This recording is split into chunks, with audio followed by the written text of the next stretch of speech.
Hak itu adalah segala sesuatu yang mutlak dimiliki oleh setiap orang, seperti hak untuk hidup. Dan kewajiban adalah segala sesuatu yang dilakukan dengan rasa penuh tanggung jawab.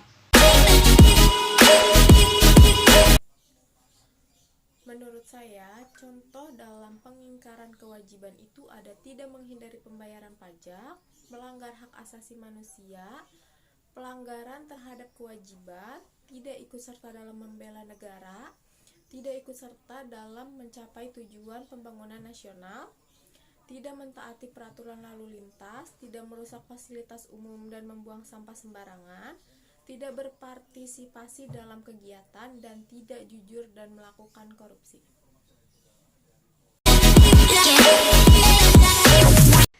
Pelanggaran hak dan pengingkaran kewajiban dapat terjadi karena dua faktor, yaitu faktor internal dan faktor eksternal.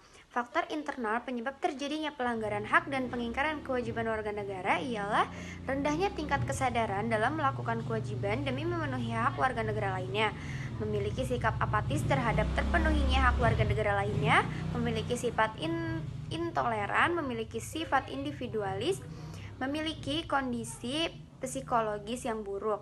Faktor eksternal menyebabkan terjadi pelanggaran hak dan pengingkaran kewajiban warga negara, yaitu lemahnya regulasi yang berlaku, tidak ada ketegasan dalam memenuhi kewajiban atau pelanggaran hak, kurangnya pendidikan atau sosialisasi tentang pentingnya melakukan kewajiban demi terpenuhnya hak warga negara lainnya, dan terdapat keseimbangan. Hak-hak warga negara adalah mendapatkan perlindungan hukum, mendapatkan pendidikan, dan mendapatkan pekerjaan yang layak. Jadi, kewajiban warga negara Indonesia berdasarkan Undang-Undang Dasar 1945, yaitu ada pasal 27 ayat 3 tahun 1945 tentang wajib ikut serta dalam upaya pembelaan negara, yang berbunyi, setiap warga negara berhak dan wajib ikut serta dalam upaya pembelaan negara.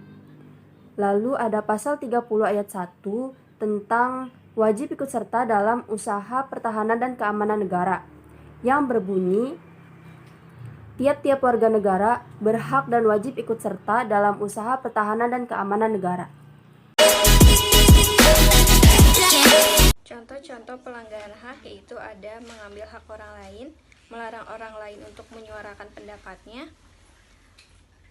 melarang orang lain untuk bersekolah, memaksa kehendak orang lain, tidak membayar pajak, tidak ikut serta dalam upaya pembelaan negara, melakukan tindak pidana korupsi.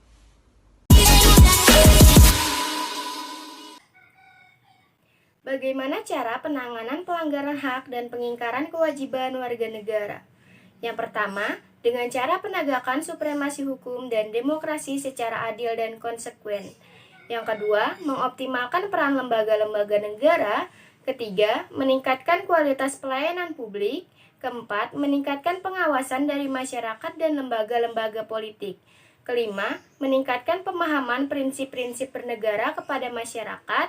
Yang keenam, meningkatkan profesionalisme setiap lembaga-lembaga peradilan dan pertahanan. Yang terakhir atau yang ketujuh, yaitu meningkatkan kerjasama antara pemerintah dan masyarakat.